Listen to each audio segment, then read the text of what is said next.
Hello and welcome to the Game Theory Podcast. I'm your host, Sam Vicini. We are presented by The Athletic. Today on the show, it's another Spins and Vicini podcast. Coach Spins from over at the Box and One from the Adam Spinella YouTube channel. Going strong, by the way. You got to be close to 10K subscribers, right? We're rolling in. Yeah, I think we're at 12 or 13 now. So we're there it is. Yeah. I absolutely love it. Adam's the best. Adam is here. We're going to break down young cores in the Eastern Conference. Adam came up with this really fun idea where we try and figure out who we think has the best young core in each conference. This podcast, it's going to be the Eastern Conference. Then next Sunday, we're going to talk about the Western Conference young cores. And there are just so many fun teams, so many fun young players in the league. This gives us such a really good opportunity to try and break down some of these incredibly enjoyable young players to watch.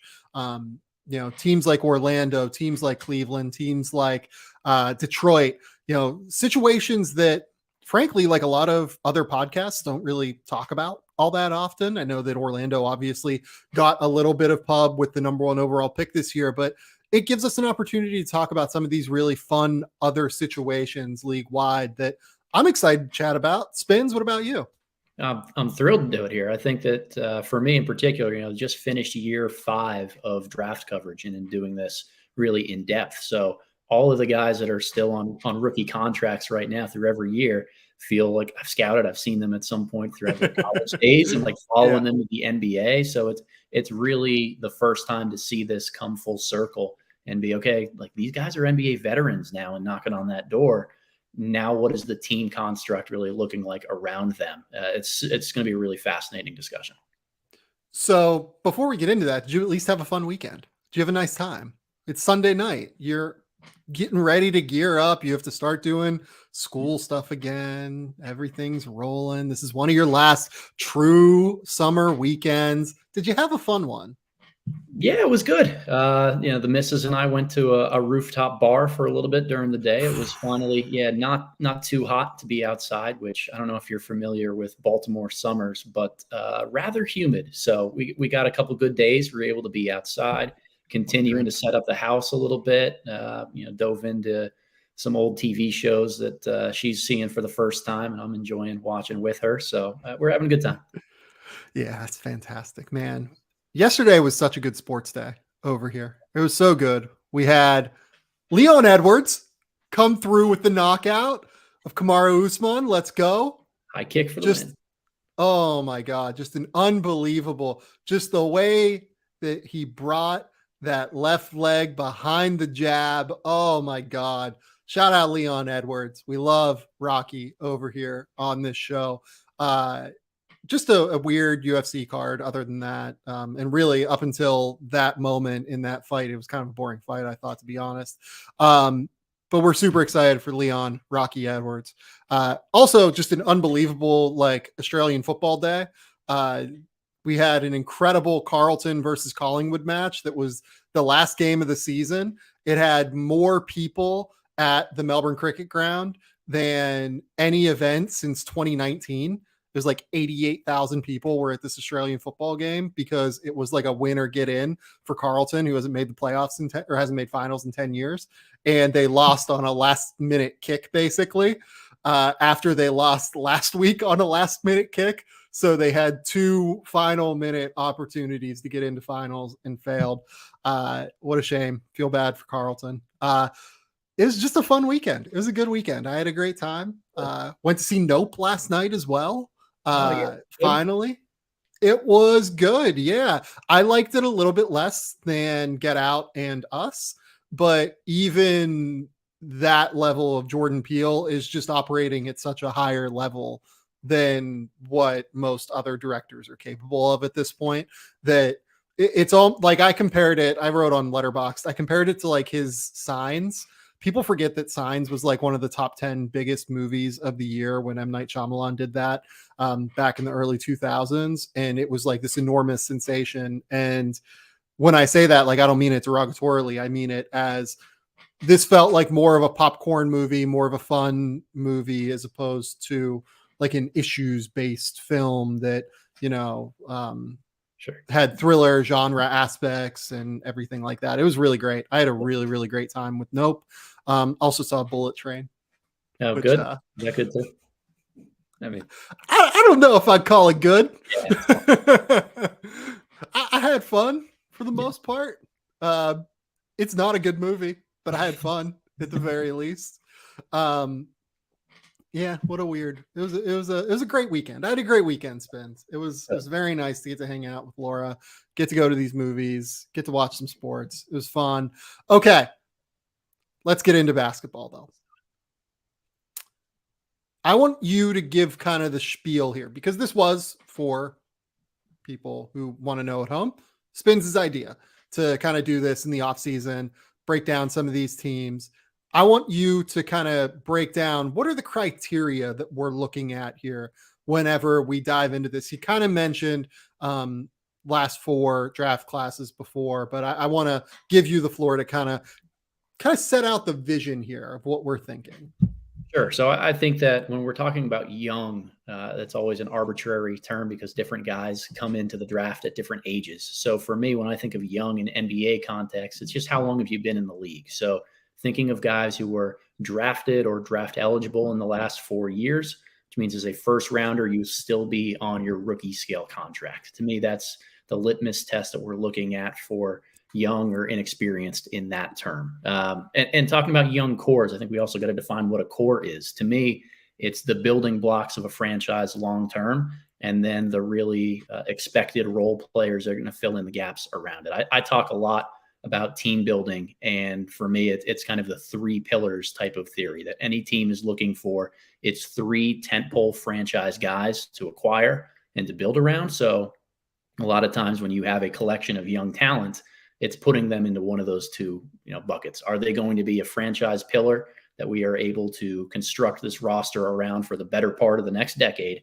Or are they more of a complementary piece that we know we can count on and be part of our rotation, but might not be that tentpole star? So when we discuss these teams today, I think there are a lot of different types of circumstances to dive into. Some are a little bit farther along with the pillars. Others have a great deal of depth with the young talent that they've assembled, but are still looking for those pillars that are either they're absent for their team or they're veterans. So I think the really intriguing part about all of this is there are different types of evals and different constructions of rosters where the context is important. We can't just have this conversation, for example, with a team like, Cleveland without having some mention to how does Colin Sexton potentially factor into this, even though he's no longer meeting the criteria of the players that we'll be discussing primarily.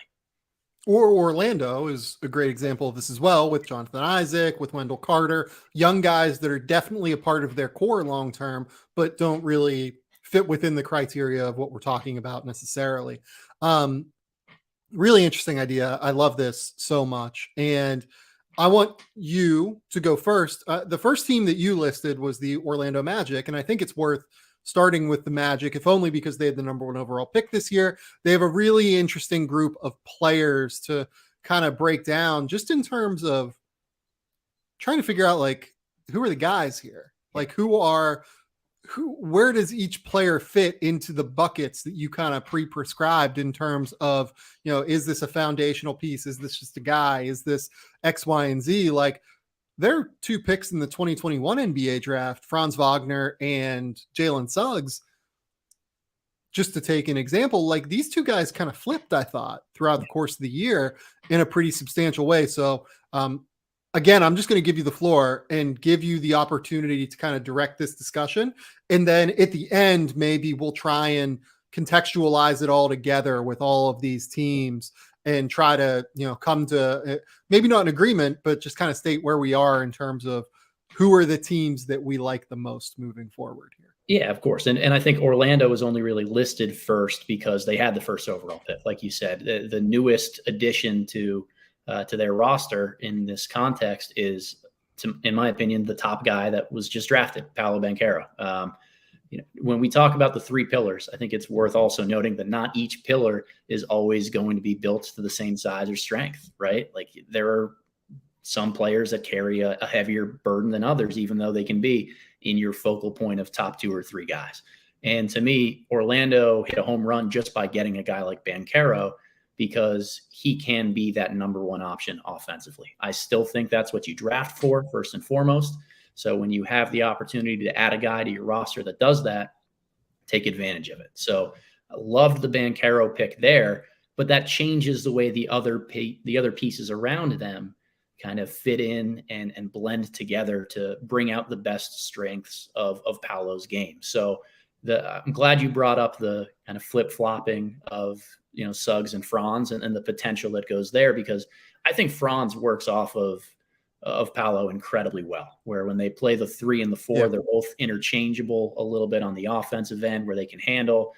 Franz is great at catching the ball already going downhill and making quick decisions. I think Paolo is going to be operating a ton at the elbows, the top of the key, and in isolation areas where you have a need for smart cutters and off-ball floor spacers in a way that Franz can be. And he's proven that, in moments when maybe Paolo's not on the floor, he can handle a little bit more of a creation aspect. So I think that those two mesh incredibly well together. I think the jury's still out on whether Franz is more of a guy that's a third option and a really high-scoring complementary piece on a good team, or if he can really carry being the secondary creator in a playoff series. It's a lot of future conversations to be had, because Orlando's not ready for that right now. And these guys have growth that needs to go into that. But from a roster construction standpoint, that's what I'm really wondering about long-term. Are these the top 2 options, or is it more 1 and 3 or 2B with Franz? Yeah. It's interesting because Franz obviously did not play for a good team this year. But when I watched Franz, he was almost the guy outside of Scotty and Evan and Cade, where I just was like, oh no, this guy is like tailor-made to be on a winner. And there are a number of reasons why. You kind of mentioned it. The thing about Paolo is always going to stop the ball a little bit. That's just kind of who he is. He passes exceedingly well, but he's going to stop and survey. Like, it's very rarely going to be like a quick touch pass, right? In the case of Franz, I'm so glad you brought up the idea of quick decision making, because that's what he is. He's a very, very quick decision maker that I think is just perfect in terms of being able to play with Paolo and being able to actualize Paolo and being able to play without the ball while still making an impact with the floor spacing, with the cutting, with the ability to put the ball on the deck and make that quick decision off of those. For instance, like Paolo is going to hit him on kickouts to the corner, and he's going to see his man downhill closing out at him. And then Franz is just already going to be ready to go. He's already going to be ready to just attack the basket in a pretty substantial way when he needs to. And then he can play off of the pass as well. He's a really, really smart, intuitive passer. So that combination I really love. And you and I have actually weirdly not talked a lot about Paolo in public spaces. Yeah. And Matt and I were, I don't think we were low on Paolo by any stretch, but we both had him. I had him at number 3. I think Matt had him at number 4. I really like Paolo. I loved all 3 of these top guys. I thought they were all top tier players. It was just like 1A, 1B, 1C for me at the end of the day. But I did have Paolo at 3, and I stand by that. The reason was that while I do see your point that Paolo, I think, has the best chance to be the lead initiator of an offense, I worry about defense and efficiency a little bit more with Paolo in terms of what the scalability of his role is. Where are you on Paolo, and why, if I remember correctly, did you have him number 1? I can't remember. Yeah. Numero uno. Yeah, numero uno. And it came down a lot to the offensive side of the floor. I hate qualifying statements. So I think the issue with him on defense is he's good when he's engaged. As a coach, you hate to hear that, because you want a guy who's constantly engaged. You want a guy who's always going to bring that type of consistent effort. But I think it also speaks to the capability that he has to continue to grow and get better in those ways. I also think that role players can be really defensive minded and insulate a star player in a lot of positive ways. So again, I think the harder thing to do, and you and I have talked about this in different contexts before, is to find that efficient top level score, right? You can find replacement level scoring is easy to find, but elite level scoring is irreplaceable. So I think Paolo brings that to the table. I'm willing to take the lumps of roster construction that come around him. You know, is he a 4 or a 5 defensively? What's he best served doing? Like, you can build that structure with the right role players and find those guys. I'd rather have the talent and the scoring and the offensive creation that he brings. Yeah, I think it's just a little bit harder to build that insulation if you have to play him at the 5. I think that for him to be successful on defense, it's going to have to be at the 4. And he has that ability. I worry a little bit about the foot speed. I worry a little bit about what his frame looks like when he's like 24, 25, as opposed to, you know, where, because he's already 250 pounds. He's just an enormous dude. He carries it well right now. And, you know, maybe he ends up just continuing to carry it well long-term. Wouldn't surprise me at all. But, you know, we're talking just so on the margins at the end of the day between these guys. And you have to come up with like I can say the same thing. Like, I'm worried about Chet's frame, and I'm worried about the fact that Jabari struggles to dribble. Like, all of these things are real. And in the case of Paulo, I guess I'm just like, I worry that the foot speed stuff and whether or not how the frame ages and everything, that concerns me just like a touch more in terms of scaling toward a great winning situation than the other two. And really it comes down to like, would you rather draft the number 2 guy on a winning team, or would you rather draft the number 1 guy on like a mid-tier team? And I don't know. Like, honestly, I don't know the answer to that. I think in this draft, I kind of lean toward like the number 2 on the mid-tier team, which might just be a fucking terrible idea, to be honest. I don't know how smart I feel about that, especially after watching Paulo at Summer League. And after watching him, you know, we've seen him a lot, but just the way his game scaled at Summer League, I thought was incredibly impressive. You know, Matt and I talked about the passing throughout the year, and I thought that his passing was the most underrated skill of any lottery pick in this draft. But yeah, I don't know. I'm fascinated by the way Paulo's career ends up. And now Orlando has 2 of these guys where I really love them pre-draft in Paulo.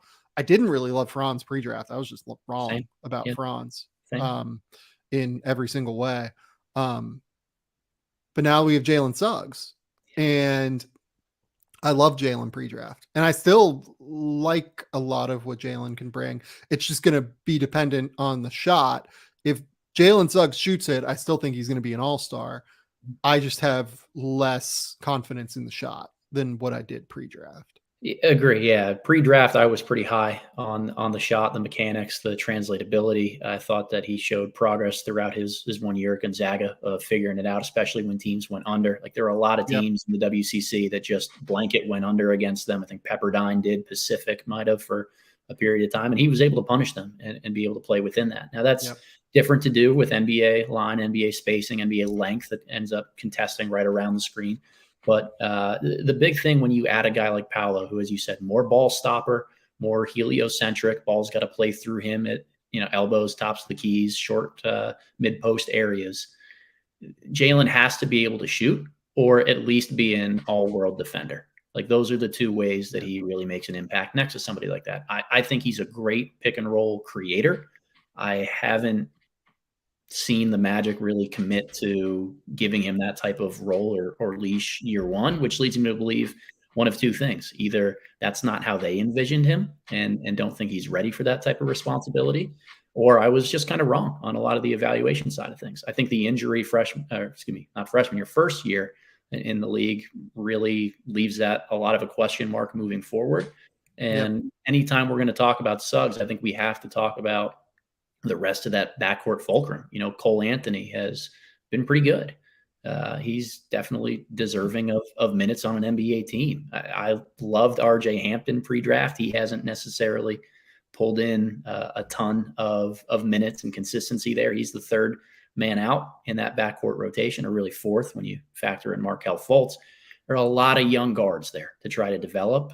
And it may end up being that the best one for the team is the one who fits next to Paolo and Franz best.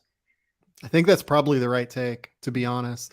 And this is where like the Fultz thing comes in, because Markelle is like a very good NBA basketball player now. Not like a star, not what we thought he was, but he's a great defender. He's a really good passer. He sets the table well.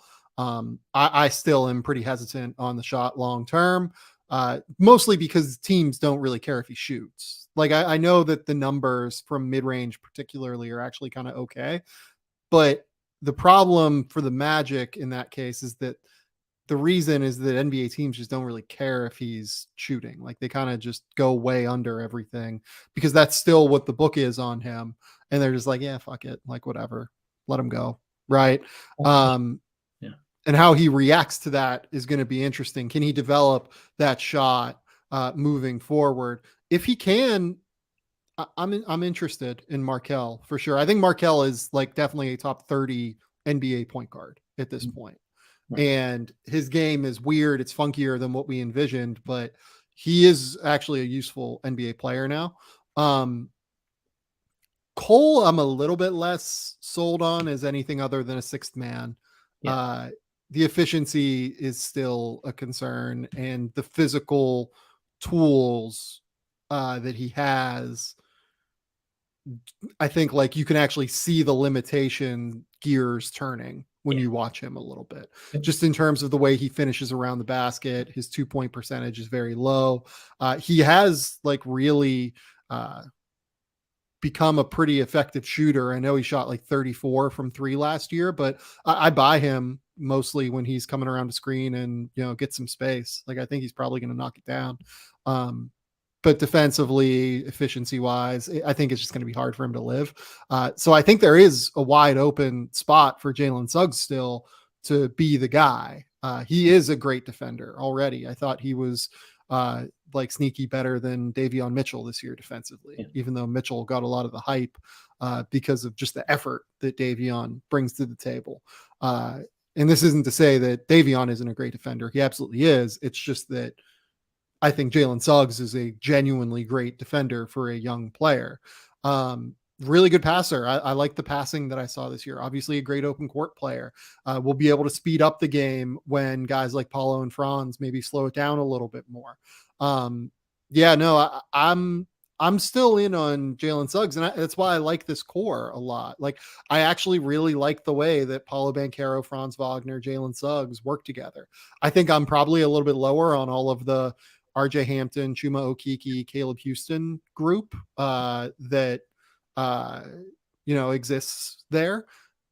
Caleb Houston had a pretty good summer league comparatively, but it's a limitation game with him. Like you really have to limit him to being a floor spacer, and that's kind of it because that's what he can do now.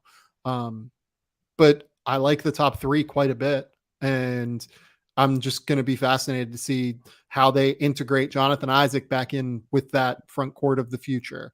How do you integrate Wendell Carter in? Do you play Paulo at the 5 a bit? They kept Mo Bamba for reasons kind of beyond my personal comprehension. How many minutes, the roles that these guys play, I'm so intrigued by it. I don't know what to envision when I watch this team. Yeah, and I think that's what still needs to be figured out, and their primary objective as a franchise should be for the next year. Do we give Paolo closing minutes at the 5 and just go smaller and offensive minded with Isaac and Franz at the 4 and the 3? Do we go at all with like a 2-3-4 giant lineup with length of Wagner, Isaac, and Banchero there? And if you do that, does that mean you need more floor spacing at the 1 than what Suggs can always provide? Or ball handling, even. Right? Because like playmaking and like ball handling ability at that point. Because like I like Franz as a handler at the 4. I don't love him as the ball handler at the 2. Paulo can initiate and do stuff. But here's the other thing: like Jalen Suggs, like actually needs to tighten up his handle a little bit. So I don't think you could run that lineup with Jalen Suggs right now and make it work. So yeah, like they're in a, even from a skill perspective, not just from like a lineup, roster crunch perspective, it's kind of weird, I think. Yeah. Yeah, like the pieces individually of that top three. Love the Yeah. Franz Paolo fit, but really want to see a little bit more about how Suggs fits in offensively. And that's not as much about Suggs and those two in a vacuum as much as it is the other pieces that have to play on the floor around him, or at least the ones that they already have. Okay, let's go to Detroit, because I know that you want to talk extensively about Detroit as well. I adore Cade Cunningham. I would still take him first overall in the 2021 draft. I've seen nothing that would change that opinion for me. And I'm intrigued by their young core moving forward. Obviously, Jalen Duren, Isaiah Stewart, Sadiq Bey, Isaiah Livers, I think would be my next guy there. Jaden Killian Ivey. Hayes exists. Jaden Ivey, I'm sorry. Yeah, obvious. I'm sorry. I thought I mentioned Jaden at the top, but apparently not. And then obviously they have whatever the Killian Hayes wild card is at this point, and guys like Saban Lee and some younger players that maybe figure it out. But more than anything, it's the Cade and Jaden show. And I think that's a fit I've been talking about for months now, and I think it's an absolutely tremendous fit. Yeah, totally agree. When I'm looking at this, I think Cade is the best young player that we'll probably talk about today. Let's go. Yeah. Call it a hot take, call it what you will. I think that he is built for this. Tell me why. I love the take, but tell me why. Playmaking, IQ, and just the ability to convert. He's got it. I always struggle to define what it is, but he makes everybody around him better and elevates whatever group he's got on the floor. For him to put up the numbers that he did, particularly as a finisher this year, in the spacing devoid offense that Dwayne Casey threw out there, it speaks to just how kind of special he is as a processor of the game. I am 100% in on Cade. I think that of all of the young stars in the Eastern Conference, he's got the best chance to be a sneaky good part of an elite defense. I don't think he's your primary top defender, but he's got a 7-foot wingspan. He's versatile enough to guard a couple different spots on the wing, and he's got a really high defensive IQ. I sneakily look at this roster that Detroit has with him, Sadiq Bey, Duren a little bit with his movement patterns, Ivy, like they all have length. And I can see this turning into a super switchy type of defense, maybe not to the level that the Boston Celtics are at with the way that they've built their roster the last couple of years, but switching 1 through 5, dare you to beat us at the point of attack, force you to score over us in isolations. We'll clean the glass, and then we've got Jaden to push and go in transition, and then Cade, our ace in the hole in the half court when we need to. I love the theory of that. I think there's still a piece or two away on the wings of really getting that together, particularly on the defensive end of the floor. They just need one more linchpin, maybe in a way that, Jeremy Grant was supposed to be. And obviously, it was the right move to get rid of him. I'm not saying Detroit should have kept him, but a similar type of player, I think, would go a long way in helping the Pistons just build a core that is unique, has an identity, and knows exactly who they are. Yeah, I agree with you mostly. Like, I'm all in on Cade. I'm so glad that you brought up the idea of Cade's ability to just make guys better at the end of the day.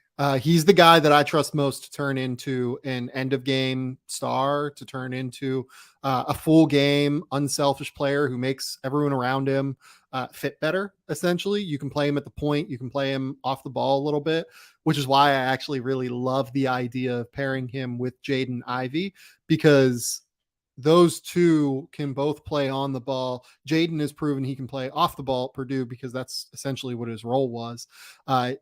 I like Jaden more as a shooter off the catch as opposed to off the dribble right now. Jaden really has no in-between game. Cade is improving in regard to being able to knock down that, kind of little mini step back mid-range shot from the elbows. Just a very, very, it's everything I want from a backcourt, essentially. Like I want Cade and Jaden with their length I want Jaden to be able to become like a monster at the point of attack, even though he's not there yet. He is okay at like chasing guys off the bounce though, or chasing guys off of screens, chasing guys off of little actions and things like that. Watch him defend Max Christie last year. Like, he completely swallowed him up with his movement off the ball. But Jaden has a ton of potential defensively, has a ton of potential in terms of athleticism. You just look at the way that duo has potential to work. Cade manipulating defenses on side pick and rolls, on middle pick and rolls, then swinging it to the opposite side. And then you have Jaden Ivey getting ready to go downhill immediately now that the defense is bent or turned. I love everything about the way that could really, really work. And I call it fire and ice. I call it fire and ice, where like Jaden is the fire, the transition, the downhill, emphatic dunks at the rim, really high caliber plays. And then Cade is the guy, late clock, ice in his veins, go in there and really make the right decision and just figure out how to get himself or somebody else a wide open look. I love the fit. Yeah, I think it's a tremendous, tremendous fit. I look at the way that Cade Cunningham is just going to continue to mature. You watched it in the second half of the season. I mean, his final 30 games or so, I thought, maybe 25 games. I thought that was the best stretch from any rookie last year. His first little while was not quite good enough to overcome the full season of Evan Mobley and Scotty Barnes being impactful on both ends of the court and everything. But those final 25 games, the back half of that season for Cade, I thought was more impressive than anything we saw from a rookie last year. And if I'm a Pistons fan, I feel ecstatic about that pick still. I would anticipate that Cade Cunningham is very close to an all-star caliber player this year. I would still take him over guys like LaMelo Ball long-term. I would take him over, a lot of these younger guards like Darius Garland, etc. I really truly believe in what Cade can bring to the table. And I think we're about to see it starting from game 1 this year, as opposed to game like 35, which is really when it took him. I thought it took him, he missed the first 10 or whatever, and then probably took him 25, 30 games to like really kind of lock in a little bit and figure it out. Yep. But I think you reward in-season growth in a lot of ways. Like, I know we won't talk about the West. Jalen Green had a similar trajectory this year. Yep. So guys who get better throughout the course of their year, you can see them figuring it out. It really, really matters. And I think that, the Pistons need to commit to getting a little bit more floor spacing around those guys. Like, I think Ivy can shoot it and play off ball. I think Cade can shoot it and play off ball, but ideally you want some specialty shooters, some guys that are drilling shots in the corners time and time again, because that allows a guy like Jalen Duren to really be integrated as a lob threat within the offense. Yeah, and just for what it's worth, Cade Cunningham in his final 25 games of the season, 20 points, 6 rebounds, 6 assists, only shot 28% from 3 in those games, but was actually pretty efficient. He had 45% from the field. If you get like a normal 3-point percentage there, and I think both of you and I believe he's going to shoot long term, that's going to be a pretty efficient mark. He got to the line 4 times per game during that stretch. Yeah, I thought it was very, very impressive to watch Cade grow and mature and figure it out at a pretty substantial level. And by the way, the Pistons won quite a few of those games late in the season. I believe that they won something like 10 or 12 of, I think they went like 12 and 11 or something in those final 23 games that Cade played. So I'm a believer in him. The rest of this young core, I mean, I don't think you and I have really talked a ton about Jalen Duren. Where are you at on Jalen Duren? Did you like this trade for them? Did you think that he was a guy worth investing in at the number 13 overall spot? Yeah, so I think I was joining you and Penny during the live draft show. Yeah, and we just had no idea what was happening during that trade. Is he a Knick? Is he a Hornet? Is he a Piston? What's going on? I like it from a talent perspective. I think that the upside a guy like Duren brings at 13 is probably higher than almost anybody else, if not anybody else that you can get. I think that adding rim protection is smart long-term around this group.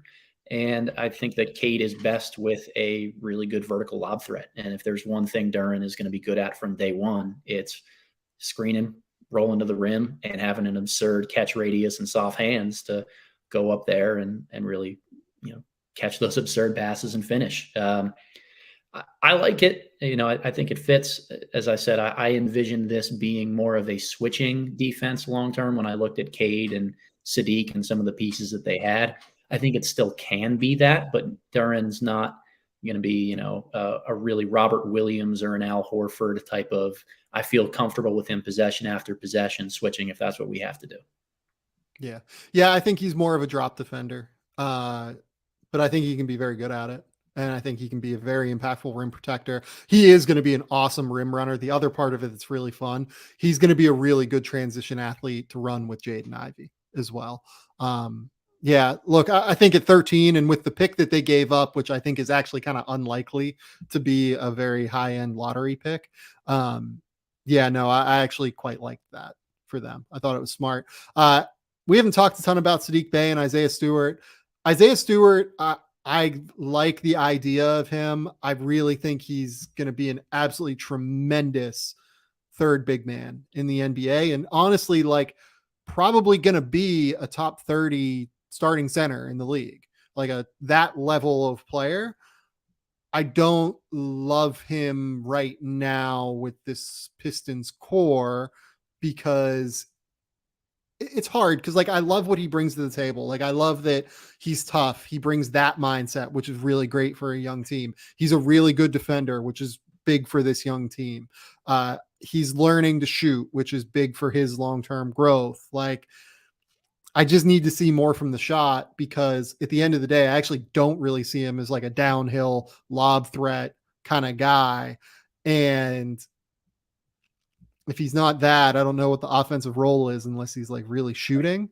Yep. And defensively, he is switchable. But he's not like an elite rim protector. You probably aren't going to get like great high level rim protection with him at the 5. Probably going to want him more at the 4, which means you have to shoot even more. And then you're going to have incredible ball handling on the court. It's just a weird role, which is almost why I see it more translating as like a third big, even though I love the player and love what he brings to the table. Yeah, I think that's incredibly well said. Sum up a lot of the sentiments that I'm feeling with him. And I think the thing with Isaiah that I just want to throw out there, like he's a guy who continues to prove people wrong, who doubt him, who underestimate him. So like I agree with you. I echo every sentiment you just said. I would also not be surprised if a year from now you and I are both looking like idiots. He Here's the thing. Like, I just love the guy. I freaking love the guy. Like, I want him to be great. Like, I want him to be like a top 15 center in the NBA. I just don't know that physically he's big enough given what the role is, because he's like 6'8".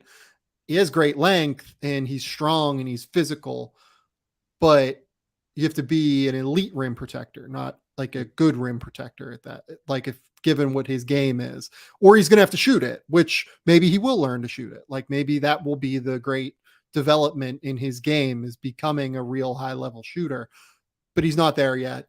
I love the defensive intensity. I love the attitude he brings to the table. I think that's kind of the thing about this Pistons team. Cade is tough as shit. Jaden is wildly competitive. I think that's something that kind of went underrated pre-draft. Like Jaden is a crazy competitive dude. Isaiah Stewart is a very, very competitive human being. Sadiq Bey is a guy that, obviously comes from Villanova, very high level winning pedigree. I love the mentality and the makeup of the guys that Troy Weaver has drafted here as well. Yeah. Smart, tough, long, and we'll figure out the rest later. I buy into it. Yeah, kind of. Yeah. It's a good strategy. It's the pieces look weird now, but you draft these guys knowing that they're going to do what it takes to win and that they'll almost like figure it out on their own. Right. And I'm with it. Let's take a quick commercial break and then we'll talk about a couple more teams that are interesting.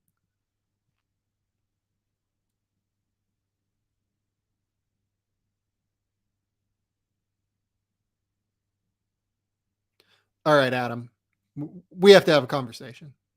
You didn't even list the Cavaliers on this Google Doc that you created, because reasons. This Cavs, Yeah. I think that the Cavs top duo of guys is the best duo that we're going to talk about by far. Yeah. So, brain fart moment. Note to self: don't Google Sheet plan things at 11 p.m. at night. It's just Oh not going to no. be a good idea. You're going to forget an important detail. In my mind, I looked at Garland and think extension, and therefore not rookie contract Yeah. anymore, but doesn't kick in until another year. So the duo of him and Mobley, 100% worth talking about. And I have been, I'll just throw it out there, a huge Darius Garland fan since his days at Vanderbilt. I am wrong for this, but it just shows my love for the guy. I had him above Ja Morant all those years ago back in the draft. So again, mistake on my part, yeah, probably. But I am a huge fan of Garland. To me, that said more about Darius than it did about Ja. Well, the guy I want to talk about is Evan Mobley, because look, I tend not to dive into these workout circuit things in the off season. I tend not to be a guy that really gives a shit about that stuff. His jumper looks good. Like the way that the folks over there in Southern California, that I believe it's like Olin's Simpless and like those guys are really working with him in terms of getting him to his mid-range shot off of different sets of footwork.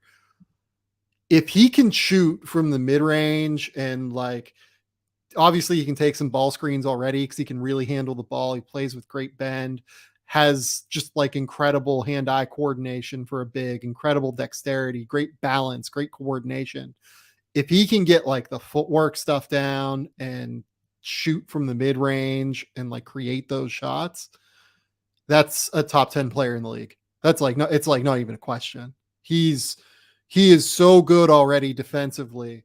I thought he had a real case for second team all defense this year. And if he's creating shots in addition to the passing, in addition to just getting shots out of ball screens with Darius Garland, getting shots off of cuts into the dunker spot, he's going to average 23 points a game, maybe 9 rebounds, 4 assists, and play elite level defense. That's a top 10 player in the league. Everything I've seen from Evan Mobley says to me, this guy is about to take another leap and just be an absolute star. We will see. Time will always tell. I think the footwork thing is really fascinating. One of the knocks that I had on Mobley coming out of the draft is that as a face-up driver, he's a lot more of a deliberate, turn you, spin you, fadeaway jumper, baby hook, as opposed to get all the way to the rim and use his length to finish, clean layup attempts or dunks.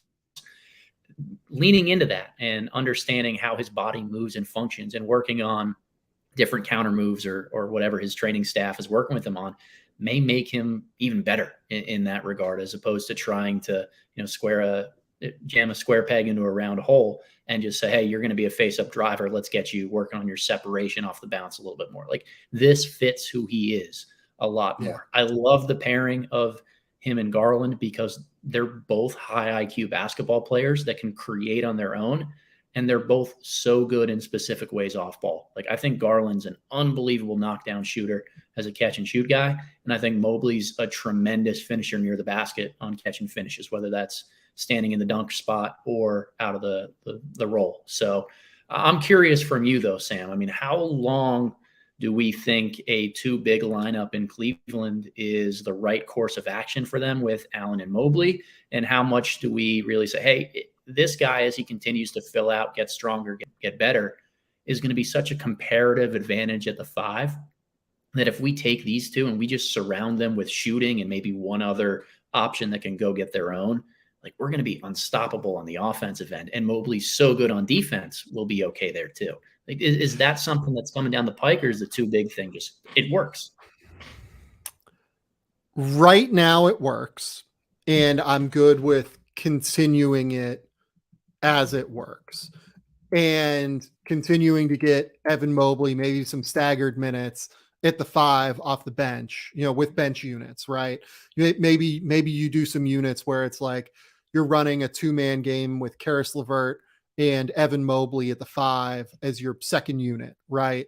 And then Darius Garland and Jared Allen with Mobley on the wing, at the 4, acting as like your secondary initiator kind of. Maybe that's your move later, right? Like maybe that's your early in the game finishing lineup, everything. The weird thing is that so Jared Allen is very young. Like Jared Allen's 24. He has a long contract. I think you kind of just got to let this develop organically. They're good enough as it is. Like that, Jared Allen has gotten a lot better as a rim protector. I hated the fit. I hated it whenever I first saw that they were actually going to sign Jared Allen to that contract.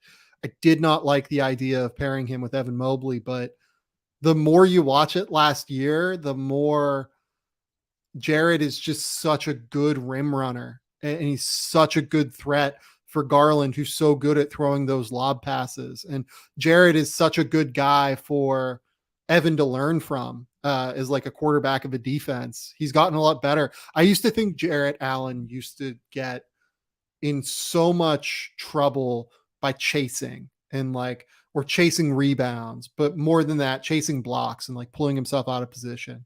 He was so much better last year at that. He was so much more solid and steady defensively. I still think that Evan is a little bit better of a defender than what Jared is. I think that like the numbers kind of indicate, if I remember correctly off the top of my head, that Jared, his numbers in terms of on-off were a little bit stronger than what Evan's were. But I think that Evan is just like kind of the linchpin that is the marginal. He's the advantage that they have because he's so long. Being able to play that second big is so valuable. Being able to have someone that's so switchable and so big is incredibly valuable. Whereas like there's more Jared Allens out there than there are Evan Mobleys, right? That goes without saying, but I think that's what makes Evan Mobley such a valuable piece, is that he can be the chess piece that's kind of moving around all the time. Yeah, I mean, I think you got to just let it roll for now. This is a problem that you figure out 2 years down the road, not a problem that you try to answer now, because it's not a problem right now. You know what I mean? Well, and speaking comparatively of where the cap is about to go, Jared Allen's contract 2 years from now is going to look mighty nice as a trade piece if you absolutely have to move it and it doesn't work anymore. So I think that there's patience is certainly going to be rewarded for them in that regard. It's just, for me, I think shooting is always going to be a premium when you have star players, especially if they can be a pick and roll combination. And like Markkanen has filled in and done okay. I think LeVert is fine in that type of role, and it's valuable to have a secondary creator. But I've always wondered, like, what are they going to do to address one more wing shooter? They need a little bit more depth at those spots. And, whether that's Okoro continuing to get better or Ochai Agbaji really coming in and just having a simplified role that we've seen year after year at Kansas, he can fulfill. I think that helps his team. So love the direction that they're going, and think that it's, the pieces with Mobley and Garland, they're so good that if everybody else just has a simple, clearly defined role around them, they're going to be in really good shape. The last guy I wanted to ask about is Isaac Okoro. I liked Isaac pre-draft. I had him as like a tier 3 guy. I did not have him as, top tier, top 5 overall pick guy. I think I might have had him at 5, but like that's not the grade I had on him because I just didn't have anyone else in that class really that I loved. Like I had him and Tyrese Halliburton like very, very close to one another. One of them hit, one of them didn't. If you're the Cavs, are you just like treating Isaac Okoro like he's a defensive stopper at this point? Or are you treating him like he still has some upward growth in terms of his shooting ability? How do you evaluate that piece moving forward? Yeah, I think he's much more of a defensive stopper. I was slightly lower on Okoro. I think I had him like 15 or 16, somewhere in that range, just because I did not buy into the jumper and still don't. But I think that as long as you have the guy, you have to continue to work on developing it. I think that there's also room for one slasher in a system where you have as many high field passers as the Cavaliers could with Garland and with Mobley. But Okoro's value comes when you do decide to play Mobley at the 5, not necessarily in moments when Allen and Mobley are out there. I think then Okoro becomes a real liability. So an interesting piece for them to have, but it's hard for me to consider him a building block when, as we've said, the 2 big lineup is working so well. And around that, you just need floor spacing. That becomes so much more of a priority than a perimeter stopper because you have so much length and rim protection behind you. Like a lot of what Okoro does is just rendered inert by the pieces that Cleveland already has. I would say that this is the swing year for Isaac. Because it's one of those deals where you look at the box score and you're like, wait, Isaac Okoro shot 35% from 3 this past year on over 2 attempts per game. But like when you watch him, it's just clear that like opposing teams do not care when he shoots. They do not care when he has the ball at the end of the day. And this is the year where he needs to prove, look, I can make 37% of my wide open threes, right? I might not be a legit floor spacer, but if you leave me open, I'm going to hurt you. Improve that to opposing teams. If he can do that, I think I am not writing him off as like a starting caliber, like useful NBA player at all. Like this is a second-year player that was 21 years old last year that averaged 9 points a game on 48% from the field, 35% from the 3, 77% from the line while playing very high-level defense. And I know that like Cavs fans get a little bit frustrated because if you look at Okoro's like numbers against him as a scorer, they look pretty bad, but it's because he's a 21-year-old guarding like the opposing team's best player. And that's really fucking hard to do. Do I think he's going to end up being more than like a role player? Probably not. But I think there's more upside there than meets the eye. But like how it's weird because you watch it and it doesn't feel great watching Okoro. The box score weirdly looks better than what the tape does on offense, despite the fact that like you also have to watch the games to like understand that he is good defensively, like no matter what the numbers will tell you, and what opposing players like shoot against him and everything. He is good on the ball and like he is like very accountable off the ball. He's a weird player to evaluate. I don't really know. I definitely would not give up on him is what I would say if I was a Cavs fan. No, I would not give up on him.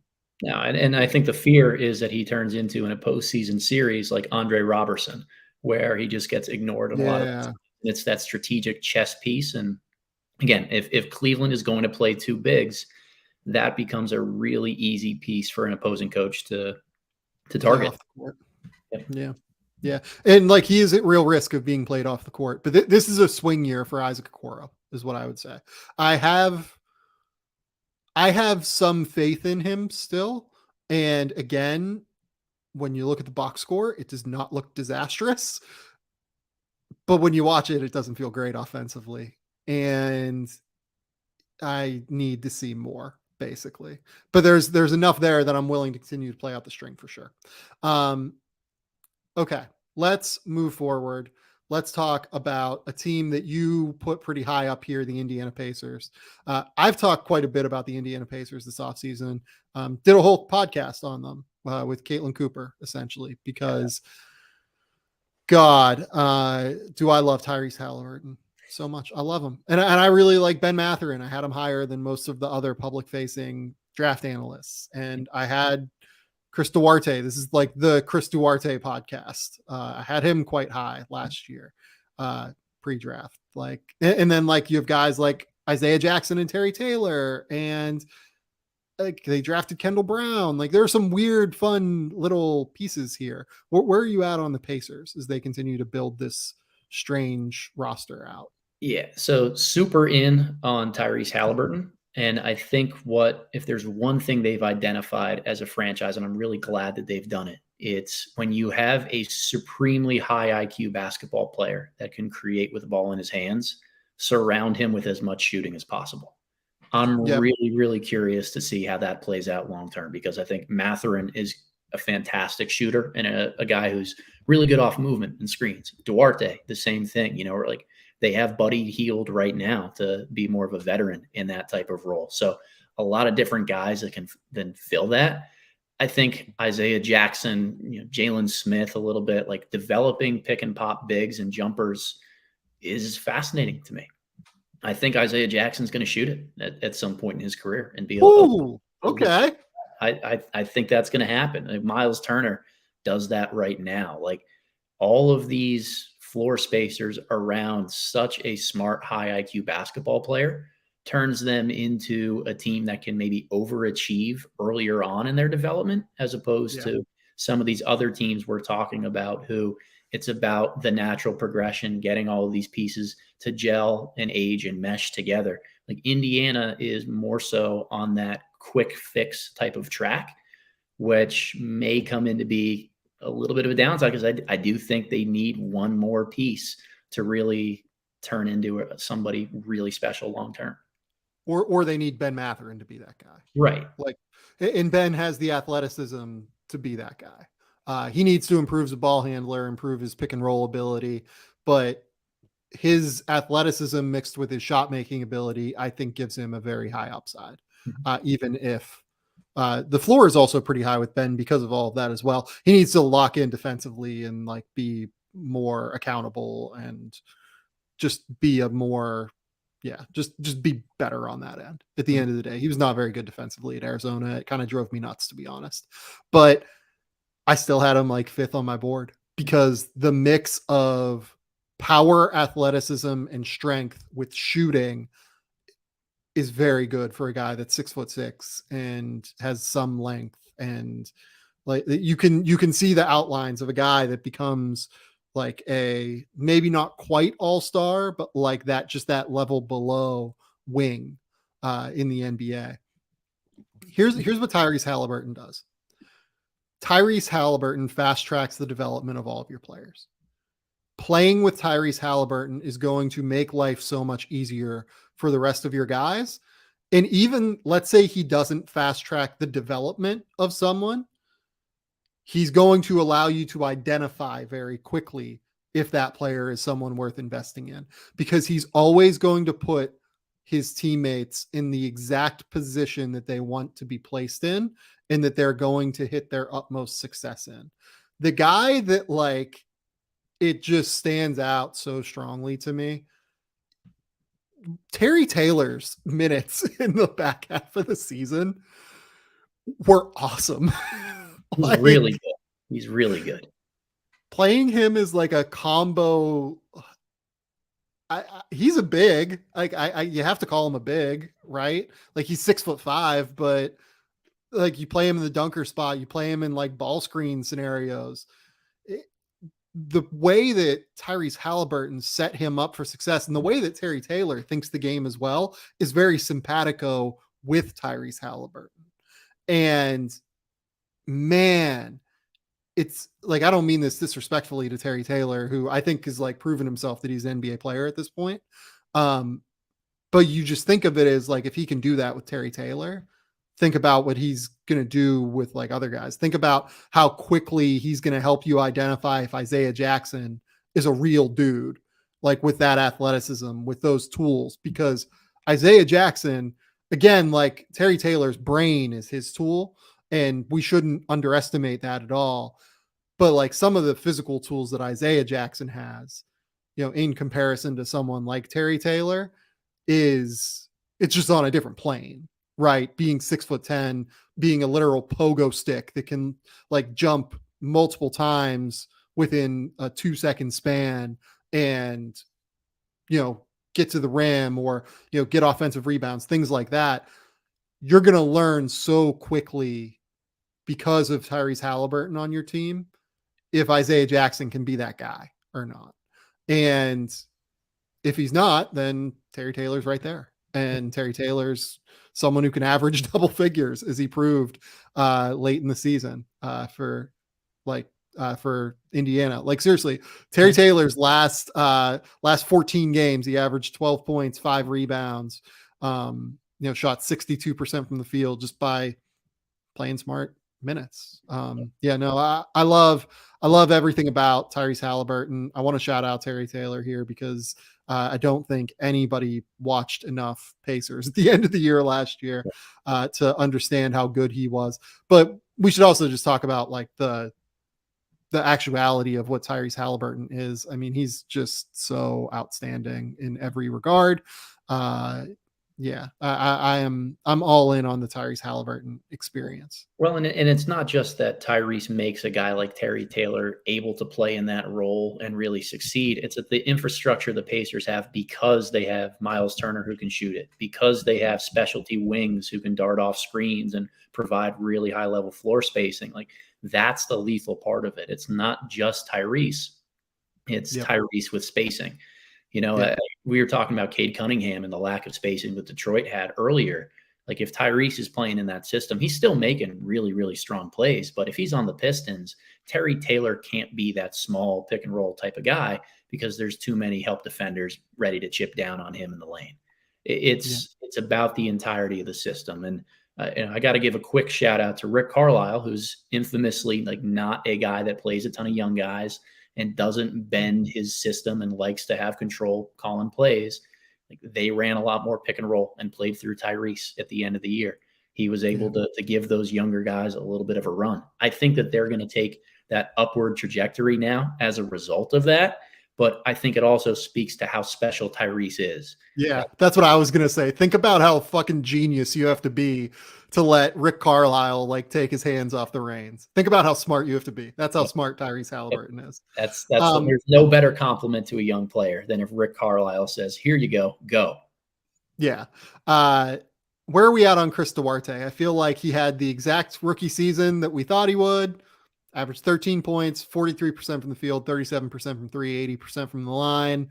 I would imagine he's going to shoot well this year. He's going to be a good secondary creator, and he's going to play solid defense and just be that starting caliber 2-guard that the Pacers will want. Yep. I mean, not to quote Dennis Green, but like, he is who we thought he was. It's just, he is. Yeah, which is great. It's a perfect player for them. Honestly, like, I was debating, does he fit the age timeline of this young core? I don't know, but he fits the timeline of he fits the contract timeline that they're on, essentially. Like, they have him for 3 cheap years. Look, if they get an offer that like blows you away and like blows the doors off the place, I do think you consider moving him just because he's 25 already, and you just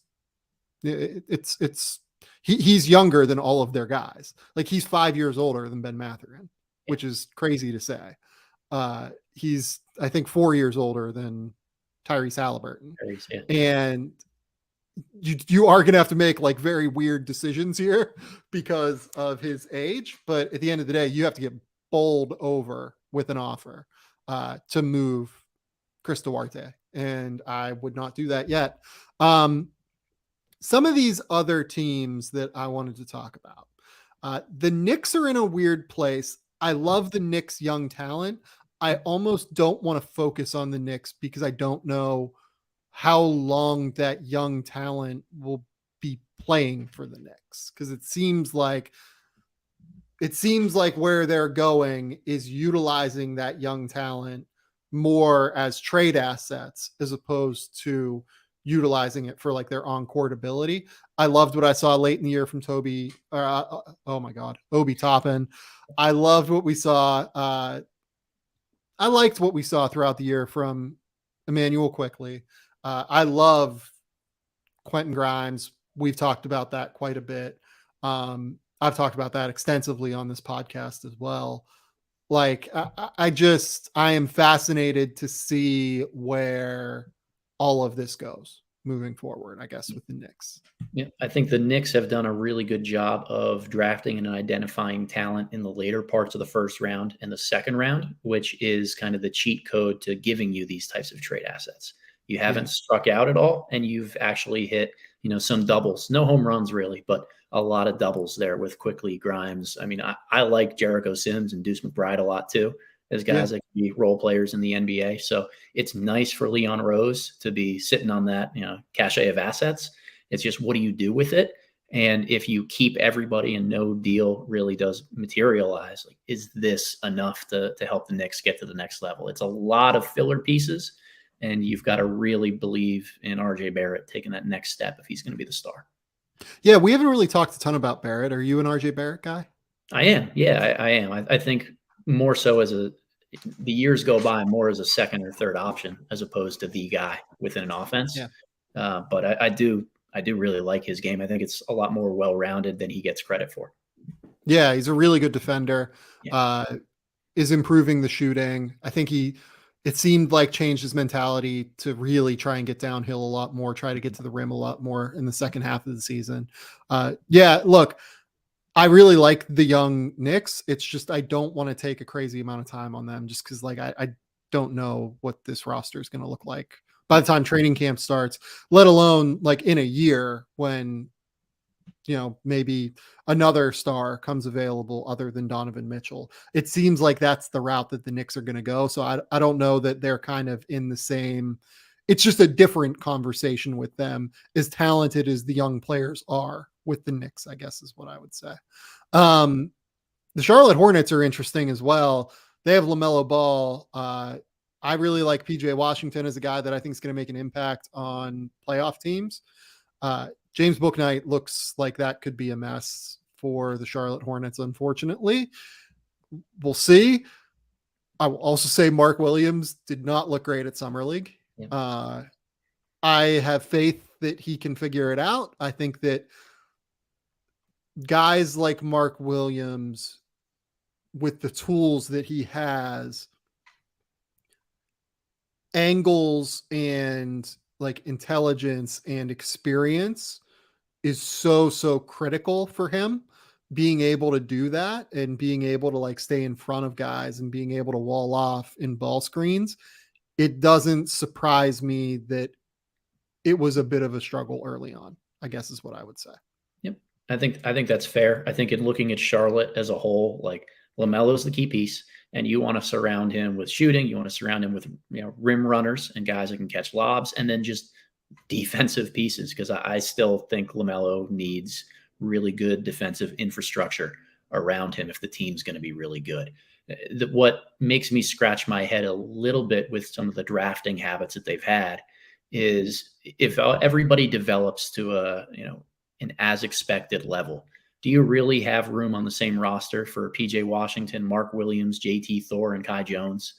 Like, it's just a lot of overlap and toolsy, unique guys with length that, like, I wasn't that high on either Thor or Jones coming into the draft a couple of years ago.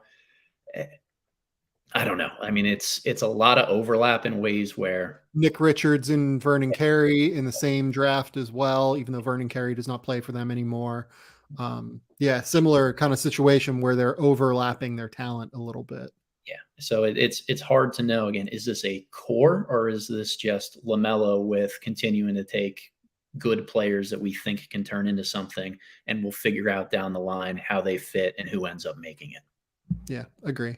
I wanted to talk about Toronto. Yeah. Would you just take Scotty Barnes over like Indiana's core, for instance, right now? I love Tyrese Halliburton, but Scotty Barnes just is unbelievably good. Would you take Scotty Barnes over?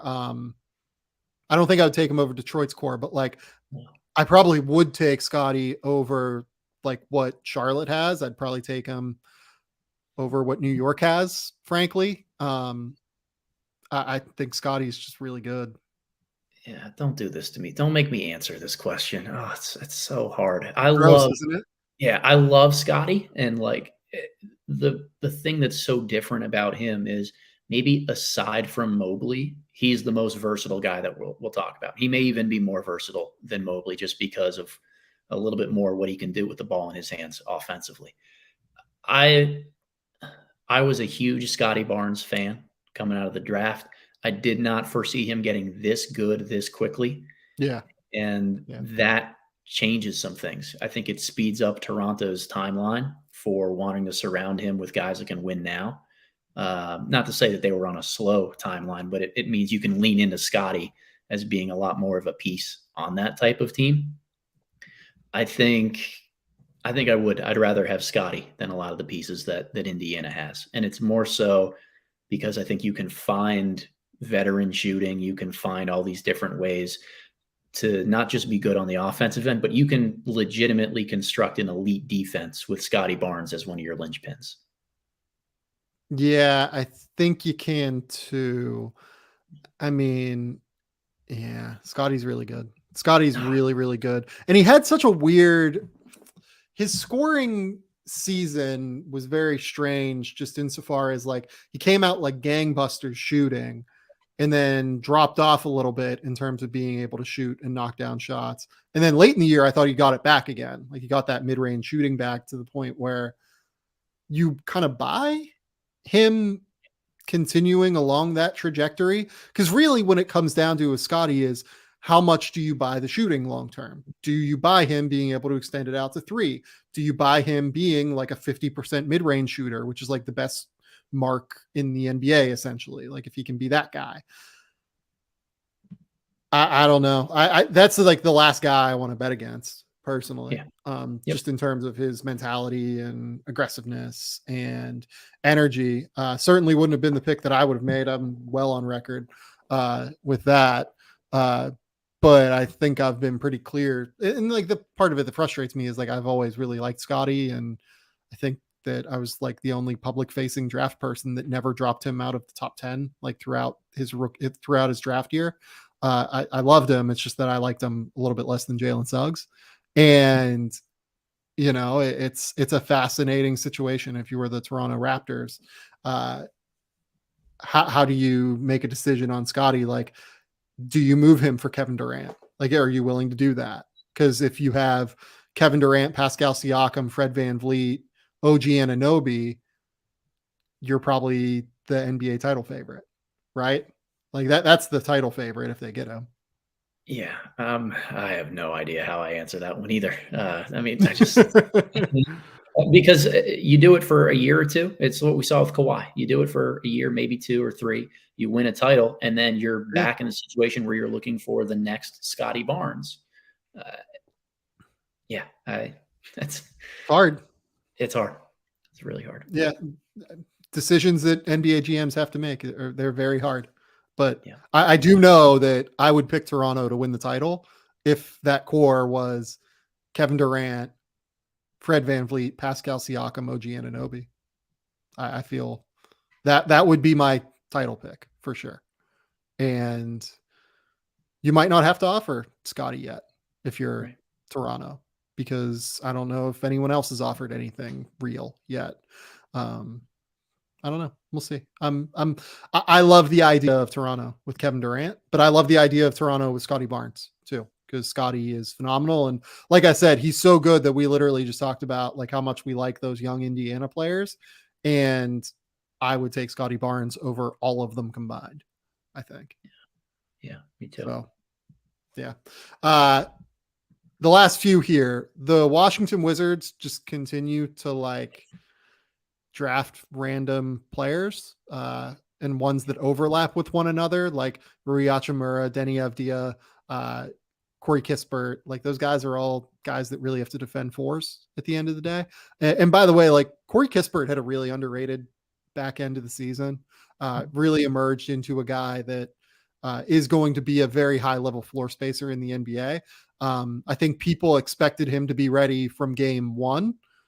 And he wasn't quite ready by game 1, but he was ready by game, 35 to step in immediately and play real minutes and be competent out there.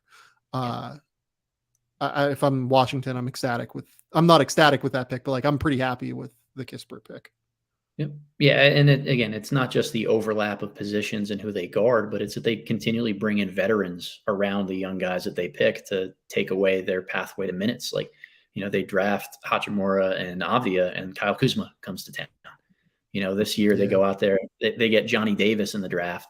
And then like 2 weeks later, they're bringing in Monte Morris, Will Barton, and DeLon Wright all bang, bang, bang in a row. It's like, well, there goes the pathway to minutes for early, career development for a guy like Davis.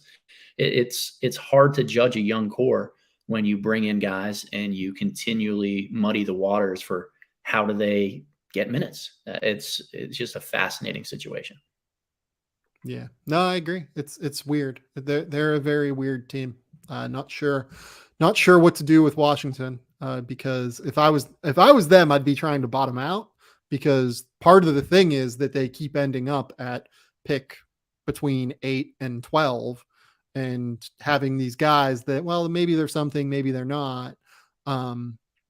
Denny, I think, has been very impactful defensively and in terms of being able to like play without the ball. Rui has shown flashes as a scorer, but I think it's hard to really have faith in him being much of anything at this point. Johnny Davis looked terrible at Summer League. There's not really another way to put that, but Johnny, I think, is tough and he'll figure out how to be an impactful player on some level. They're like in a weird situation, like almost all on their own. The Atlanta Hawks, Onyeka Okongwu, DeAndre Hunter, we haven't seen enough of Onyeka yet. When we've seen him on the court, I think he's been very impactful. DeAndre Hunter, frankly, probably haven't seen enough of him on the court, but he is very good. We know that he's good at basketball. It's just more, I would like to see him play more and not be hurt, unfortunately. Yep. Yeah. And again, like, I think Jalen Johnson's another guy that could gain that momentum of being like, we haven't seen him enough, but there's some potential there. Like, I really liked him coming out of Duke. I think his game translates well to the NBA in certain ways. I'm not sure if the fit is in Atlanta, and I'm not sure what the development looks like because we just don't see him enough. But I mean, still some trade assets there in younger guys if they really needed it. Yeah. And then obviously they also drafted AJ Griffin, who's a guy that you and I think we're a little bit lower on than consensus, but another interesting wing piece, at the very least, who between DeJounte Murray and Trae Young just setting him up for open threes, you would think that is as good a fit as you will find for him to find success in the league. Philadelphia would be the last team. They just have Tyrese Maxey, and Tyrese Maxey is going to average 24 points a game at some point. I'm not as high on Matisse Thybulle as some are. Really good defender, really impactful and aggressive defender, but I don't know what you do with him on offense. And frankly, I think that like would not have been a pick for me for all defense teams, I guess I would say. I like his defense. He is a good defender, and like he's definitely an NBA player, all of that. Would not have been, I would not have had him that high, I guess. He gambles a lot, and that's again the coaching side of me. I don't love guys who always gamble, so I'm with you there. Yeah.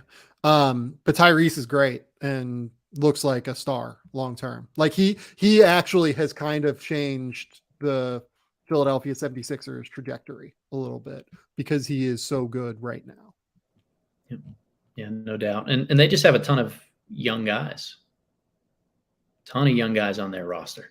So that's role players. If even one of them pans out and turns into a rotational guy, that's a good thing for them, right? Whether it's, Paul Reed, Isaiah Joe, Jaden Springer, like still too soon to tell on any of those guys. They haven't impressed, but if one of them hits and they've got a lot of young guys to dip into that pool with, that's good for where the 76ers have been drafting the last couple of years.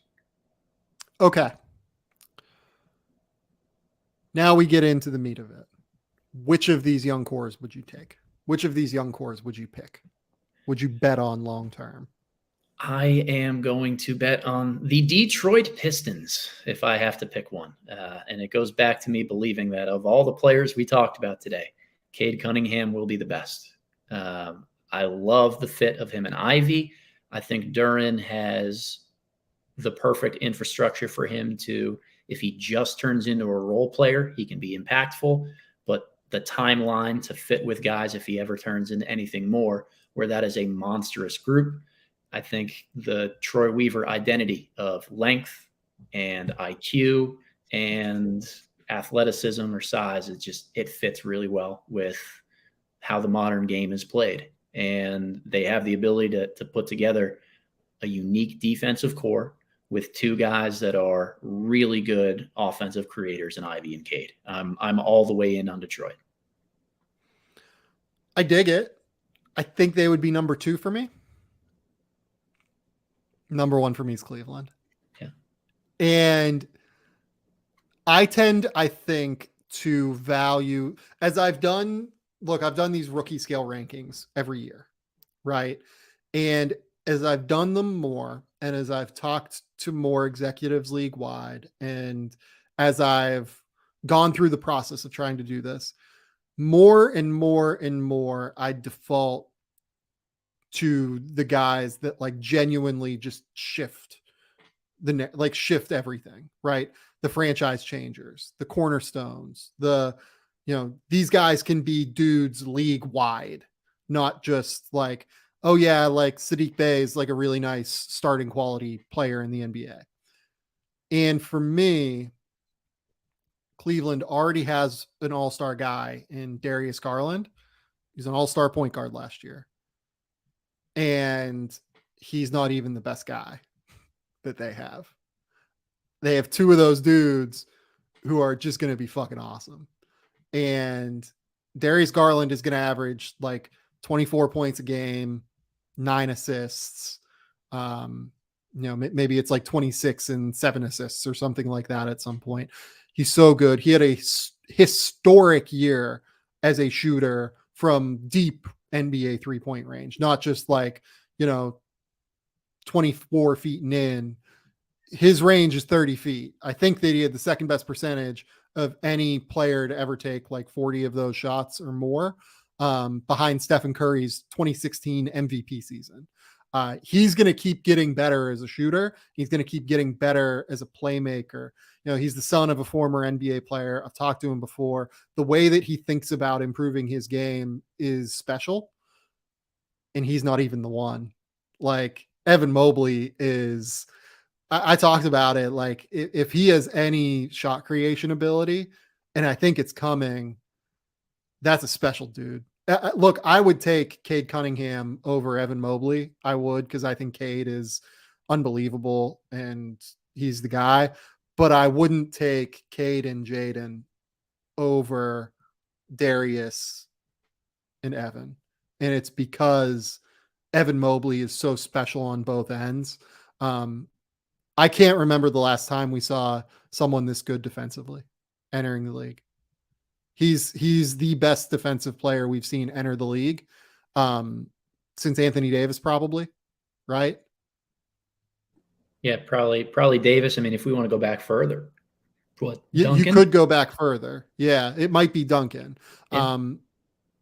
I think Evan Mobley had a better defensive rookie season than what Anthony Davis did. Yeah.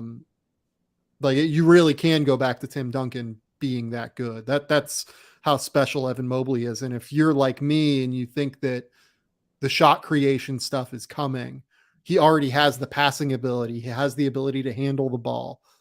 If he has the footwork, I mean, there's like, it's close between him and Evan Mobley, or between him and Cade Cunningham. And it's close between him and Scotty Barnes as well. Scotty is special as well.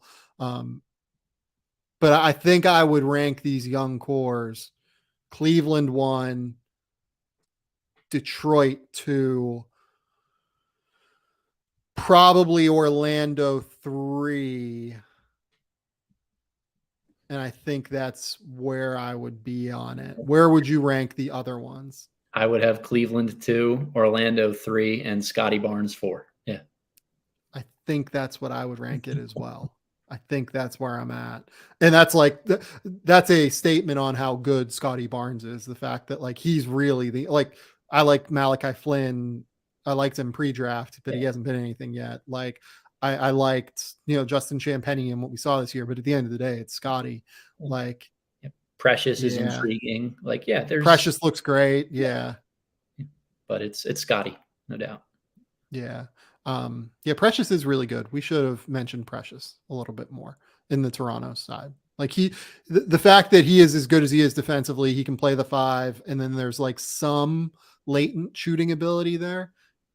Yeah, Precious is really good. Precious is a very impactful player to where you could see them not needing a center long term, like a lot of people have kind of stated throughout the process of them building. He fits well next to Siakam. He fits well with the type of defensive identity that they want to build. Like they trotted out a couple lineups this postseason where nobody had a wingspan shorter than 6'10". Like Precious fits that. And then, I'd rather have a guy who has the horses and you got to reel him back a little bit as opposed to develop and try to bring him out. Like there's still some wild and erratic parts of his game, but he can scale it down and figure it out. Yeah. But I think I would go Cleveland. I think that's where I'm at. Okay. Adam Spinella, tell the people where they can find your work. Tell the people where they can subscribe to the Box and One. Yeah, find us on Substack, theboxand1.substack.com, or most realistically, just find me on Twitter at @theboxand1_. We post all of our stuff on there. Easy, convenient way to subscribe, to find us, anything YouTube, Substack, whatever. Sam, as always, it's great to see you and be here to talk hoops. And I'm actually really excited to do Western Conference next week too, because this was a blast. This was a blast. This was such a good idea, Adam. I do something similar to this every year on the Athletic site. I'm not sure I'm going to do it this year just because I don't know. It's a lot. It's a lot of work, obviously, to write as many words as I do there. But it was so fun to just talk about this with you and like think about it as a project and just think about everything that goes into trying to figure out which of these young cores are the ones that you're going to bet on long term, and get to talk about hope. Essentially, these are the hope rankings, and like talking about hope is what's enjoyable to me about the NBA. I like talking about good teams. I like being positive about these players. I like not having to be realistic about them, right? And this is a great opportunity to like just talk about the players that we like, talk about the fun stuff. So this was enjoyable. We'll do it again next week with the Western Conference. Until next